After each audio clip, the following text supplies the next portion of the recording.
শেখকে কি আপনারা গীত গাওয়ার জন্য ডেকেছেন নাকি? আপনারা শেখকে কিসের জন্য ডেকেছেন? ওনার কাছ থেকে মূল্যবান আলোচনা শুনবেন, কোরআন এবং হাদিসের আলোচনা শোনার জন্য আপনারা ডেকেছেন। আপনারা যদি মনে করেন যে আমরা শেখকে ডেকেছি এই গীত শোনার জন্য, বা খুব সুন্দর করে আমাদেরকে গান শোনাবে, গাজাল শোনাবে, তার জন্য আমরা ডেকেছি, তা আপনার নিজের থেকে নাচ গান করা বেশি ভালো। সম্মানিত উপস্থিতি, আমাদের ভিতরে ইমানের অত্যন্ত কমি রয়েছে। আমরা শেখের সামনে যখন নাম লিখছি তো কি লিখছি? ভোজপুরি। আমাকে আপনাকে শরম লাগে না? আপনি একজন বক্তার সামনে ভোজপুরি বলতে চাইছেন যে এই ভোজপুরি বক্তা ভোজপুরি শব্দে আমাদেরকে গানের মতো করে শোনাবে, আমাদেরকে গীত শোনাবে। আপনাদেরকে এই ভোজপুরি লিখতে শরম লাগে না? আপনি শুধুমাত্র শেখ আব্দুল শাকুর রহিমি লিখতে পারলেন না? দায়ী কে? এর দায়ী হচ্ছে আমরাই, আমাদের মাদ্রাসা কমিটি, আমাদের জালসা কমিটি, আমাদের সমাজের লোকেরা। সম্মানিত উপস্থিতি, এই ধরনের লক্ষ লক্ষ জালসাও যদি করেন আমাদের সমাজের উন্নতি হবে না।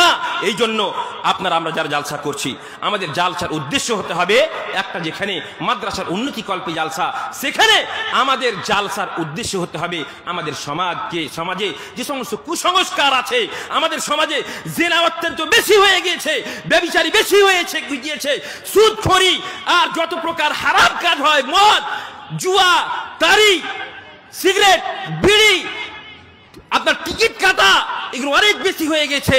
এই সমস্ত জিনিস থেকে, এই সমস্ত কুসংস্কার থেকে আমাদের সমাজকে মুক্ত করা জালসার মূল উদ্দেশ্য। এটাই হওয়া দরকার, এবং এই উদ্দেশ্যেই পৃথিবীতে এই জালসাগুলো এসেছিল। কিন্তু আমরা জালসার রূপরেখাকে পরিবর্তন করে দিয়েছি। আল্লাহ রাব্বুল আলামিন আমাদেরকে ক্ষমা করুন। সম্মানিত উপস্থিতি, আমি যেহেতু আপনাদেরই ছেলে, আমি এই সমস্ত মুনকার দেখতে পেলাম। ইনকারুল মুনকার করা আমাদের সকলের প্রতি ফরজ।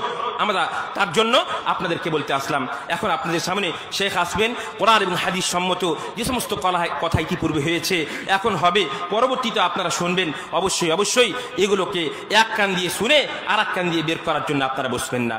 আপনি এখানে বসে থাকেন এই উদ্দেশ্যে, আমি আমার জীবনকে পরিবর্তন করব, আমি কোরআন এবং হাদিসকে নিজের জীবনে বাস্তবায়ন করব, আমি রাসূলুল্লাহ সাল্লাল্লাহু আলাইহি ওয়াসাল্লামের জীবনীকে নিজের জীবনে বাস্তবায়ন করব, নামাজমুখী হব, ইসলামমুখী হব, কোরআনমুখী হব, কোরআন এবং হাদিসকে শিখব, পিতামাতার সেবা করার দিকে আমি অগ্রসর হব। এই মনস্কামনা নিয়ে, এই চিন্তাধারা নিয়ে আপনি যদি বসেন তাহলে আপনার লাভ হবে। আর যদি গীত শোনার জন্য আর বক্তাকে মূল্যায়ন করার জন্য যদি বসেন, তাহলে সকালে গিয়ে আপনি গুজব করবেন, আপনার সমস্ত নেকি ধূলিসাৎ হয়ে যাবে।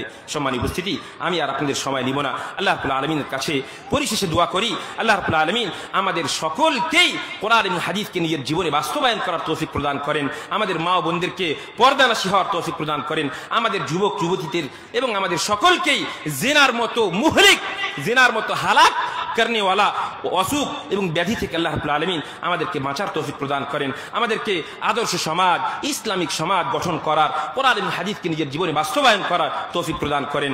আমিন। ওয়া আখিরু দাওয়ানা আনিল হামদুলিল্লাহি রাব্বিল আলামিন ওয়া সাল্লাল্লাহু ওয়া সাল্লামা আলা নবিয়িনা মুহাম্মদ। ওয়াসসালামু আলাইকুম ওয়া রাহমাতুল্লাহ।